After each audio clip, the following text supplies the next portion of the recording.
விஜய் மேலே case file பண்ணோம் அப்படின்னு சொல்லிட்டு எல்லாருமே சைன் பண்ண சொல்கிறாங்க. எல்லாருமே ஒருத்தராக சைன் பண்ணும்போது கரெக்டாக காவேரி அங்கே வந்துடுறாங்க.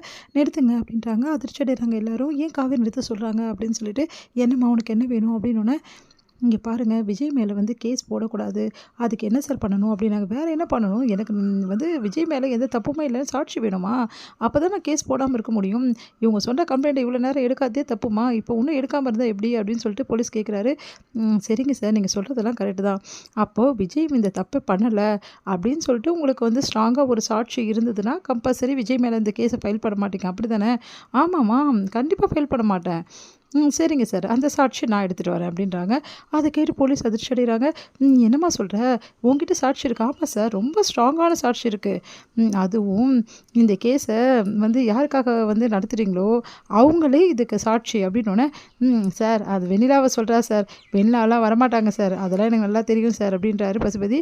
பசு கொஞ்சம் பொறுங்க பசு, இவர் சொல்கிறதுலாம் கரெக்டு தான், வெண்ணிலா வரமாட்டாங்க தான், ஆனால் அவங்களோட வாக்குமூலம், ஒப்புதல் வாக்குமூலம் என்கிட்ட இருக்கிறது, அதை கொடுத்தா சரியாயிடும்ல அப்படின்னோடனே அதிர்ச்சி அடைகிறாங்கல்ல. நீங்கள் என்ன சொல்கிறீங்க அப்படின்னோடனே, சார் அந்த பொண்ணு பொய் சொல்லுது சார், அப்படிலாம் ஒன்றுமே கொடுக்க முடியாது சார், நாங்கள் தான் அமுச்சிட்டோம்ல சார், இங்கே இல்லை சார் வெண்ணிலா அப்படின்னோடனே, வெண்ணிலா இங்கே இல்லை தாங்க, கொஞ்சம் நேரத்துக்கு முன்னாடி அவங்களே கொடுத்த ஒப்புதல் வாக்குமூலம் என்கிட்ட இருக்குது, அதை கொடுத்துட்டு தான் யார் மூஞ்சிட்டு முழிக்க முடியாமல் அவங்க போயிட்டாங்க, வேணும்னா நீங்கள் பாருங்கள் சார் அப்படின்னோடனே அதிர்ச்சி அடைகிறாங்க எல்லாருமே.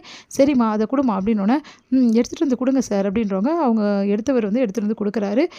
சார் போட்டு பாருங்கள் சார் அப்படின்னா, சார் இந்த பொண்ணு பொய் சொல்லுது சார், டைமை வேஸ்ட் பண்ணுது சார், எப்படியாவது வந்து இந்த கேஸில் இந்த விஜயை தப்பிக்க வைக்க நிறைய பிளான் பண்ணுது சார், நீங்கள் நம்பாதீங்க சார் அப்படின்றாரு வெண்ணிலாவோட மாமா.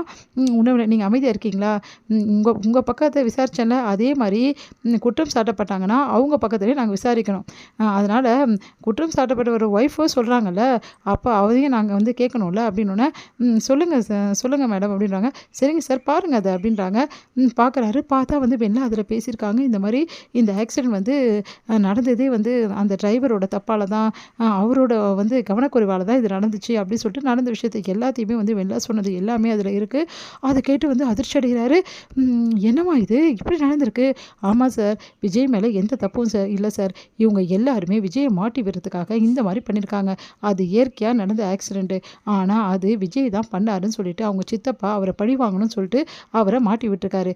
இதில் இவங்க சித்தப்பாவும் இந்த விஷயத்தை ஒன்றும் பண்ணலை, விஜயும் ஒன்றும் பண்ணல, இது இயற்கையாக நடந்த ஆக்சிடென்ட் சார், இதுதான் உண்மை, இந்த ஸ்பாட்டில் இருக்கிற இந்த பொண்ணே சொல்லுது, அப்போ எது சார் உண்மை அப்படின்னோடனே அதிர்ச்சி அடைகிறார் போலீஸ்.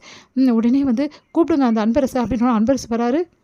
அன்பரசை பார்த்துட்டு போலீஸ் வந்து என்னையா இதெல்லாம் அப்படின்னோன்னா அதிர்ச்சி அன்பரசு, சார் அது வந்து சார் நீ தான் என்னமோ ஃபோன் பண்ண, அதனால தான் டிரைவர் எடுத்துன்னு போய் இடிச்சாரு, அதனால தான் ஆக்சிடெண்ட் ஆச்சு, இதெல்லாம் வந்து பண்ண சொன்னதெல்லாம் விஜய் தான், என்னென்ன கதை கட்டினேன், போலீஸை பார்த்தா உங்களுக்குலாம் இழிச்ச வாயா இருக்கா, என்ன வேணாலும் பேசலாம், நாங்களாம் நம்புவோம்னு நினச்சிட்டு என்ன வேணாலும் பேசி விடுறேன், இங்கே பார் இப்போ வேணாம் இந்த பொய்யெல்லாம் வந்து நாங்கள் நம்பியிருக்கலாம், ஆனால் விசாரணைன்னு ஒன்று இருக்குது, அந்த விசாரணையில் எல்லாம் கொத்தாக மாட்டுவீங்க, நாங்கள் எப்படிப்பட்டவங்கன்னு வேணால் எடுத்து பார் அப்படின்றாங்க.